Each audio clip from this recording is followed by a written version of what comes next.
नमस्कार दर्शक, म पुण्डरी आर्य।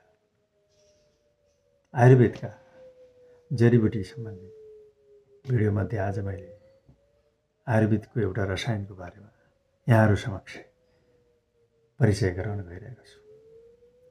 सबैलाई थाहा छ, धेरै मान्छेलाई यो थाहा छ। थाहा हुने नहुने कमै मात्रै हुनुहुन्छ होला। त्यो भनेको त्रिफला चूर्ण हो, त्रिफलाको पाउडर हो। त्रिफला बजारमा त्यसै पनि पाउडरको रूपमा पाउनुहुन्छ र त्रिफला बजारमा पाइनेमा कति शुद्धता हुन्छ त्यो त अब मैले यहाँ भन्न सक्दिनँ। तर त्रिफला हामी आफै पनि घरमै निर्माण गर्न सकिन्छ। प्राय त्रिफला भनेको तीनवटा फल हो। त्रिफला भन्छ तीनवटा फललाई मिसाएर बनाइएको चूर्ण भएको हुनाले यसलाई त्रिफला भनिएको। अनि कुन कुन फल हो त भने हर्रो, बर्रो, अमला, यी तीनवटा फलहरू मिश्रित गरेर बनाइएको पाउडर चूर्ण हुन्छ, त्यसैलाई त्रिफला भनिन्छ। त्रिफला आयुर्वेदिक हिसाबले यसलाई एउटा महत्त्वपूर्ण रसायनको रूपमा मानिन्छ र यो त्रिदोषलाई ब्यालेन्स गर्ने, सन्तुलन गर्ने हिसाबले पनि यसलाई बहुत महत्त्वपूर्ण रोल छ भनेर भनिएको छ। प्राय गरेर त्रिफलालाई समान रेसियोमा एक भाग बराबर रेसियोमा हर्रो, बर्रो, अमला बराबर उसमा चाहिँ मिसाएर बनाइने पनि प्रचलन छ। तर योभन्दा फरक हिसाबले बनाउन सकिन्छ। तपाईँको हर्रो, बर्रो जुन गेडा तपाईँले बजारमा पाउनुहुन्छ त्यो फलको भित्रपट्टि एउटा बीज हुन्छ, त्यो बीजलाई निकाल्नुपर्छ। पहिला हर्रोको अनि बर्रोको र अमलाको बीजका गेडा चाहिँ हुन्छन्, जुन बीज हुन्छ त्यसलाई निकालेर बाहिरको बोक्रा चाहिँ राम्रोसित सुकाएर त्यसलाई चाहिँ नि अब स्लाइडली भुटेर पनि हुन्छ, तर चाहिँ नि चाँडो पिसिन्छ भनौँ। यसलाई तीनटालाई बराबर रूपमा चाहिँ नि पिस्ने, मिक्सरमा पिस्न सकिन्छ घरमा बनाउनु पर्यो भने। अनि तपाईँको त्यसलाई चाहिँ नि छानेर एउटा सिसाको सुखा सिर बन्द गरेर राखेर प्रत्येक दिन खान सक्नुहुन्छ। अत्यन्तै शरीरलाई फाइदाजनक हुन्छ। रेसियोमा जस्तै हर्रो 1 भाग, बर्रो 2 भाग अनि अमला 3 भाग गरेर 1 to 3 को रेसियोमा गर्नुभयो भने यो अझ राम्रो हुन्छ। किनभने अमलामा भिटामिन सी पाइन्छ, जुन भिटामिन सी भनेको डिटक्स गर्न, शरीरका फोहोरहरूलाई डिटक्स गर्नलाई अत्यन्तै राम्रो काम गर्छ। हर्रो र बर्रोले चाहिँ नि पाचन क्रिया, पेटको लागि राम्रो गर्छ।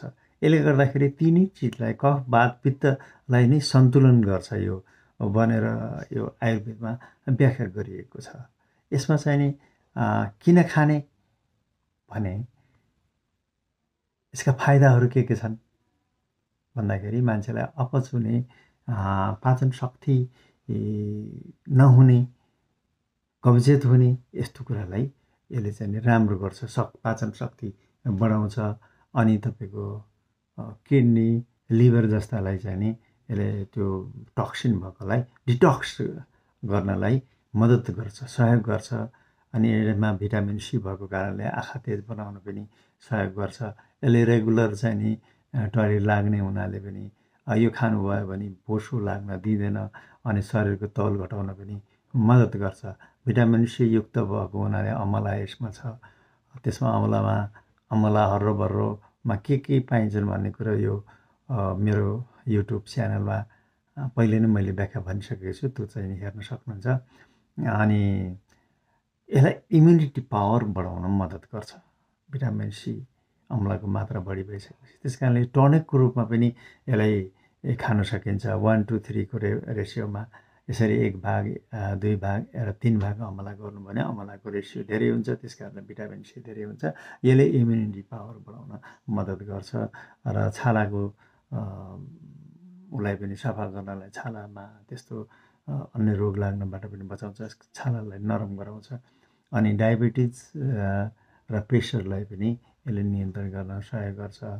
अब सबैभन्दा राम्रो त के भने कब्जियत समाधानको लागि यो अति कारगर सिद्ध हुन्छ। राति सुत्नुभन्दा अगाडि मनतातो पानीसँग लिनुभयो भने बिहान तपाईँलाई दिशा राम्रोसित खुल्छ।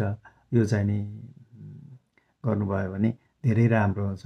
कति खाने भन्दाखेरि त्रिफला चूर्ण चाहिँ नि 1 चम्चा, म्याक्सिमम 1 चम्चा मनतातो पानीसँग राति सुत्नु अगाडि खाने अथवा चाहिँ नि बिहान खाली पेटमा त्यो खानुभयो भने यसले शरीरलाई चाहिने जति फाइदा दिन्छ र यो त्रिदोष कफ वात पित्तलाई सन्तुलन गर्न असाध्य मन गर्छ र शरीरमा भएको फोहोर टक्सिनहरूलाई हटाउन डिटोक्सिफाइड गर्छ।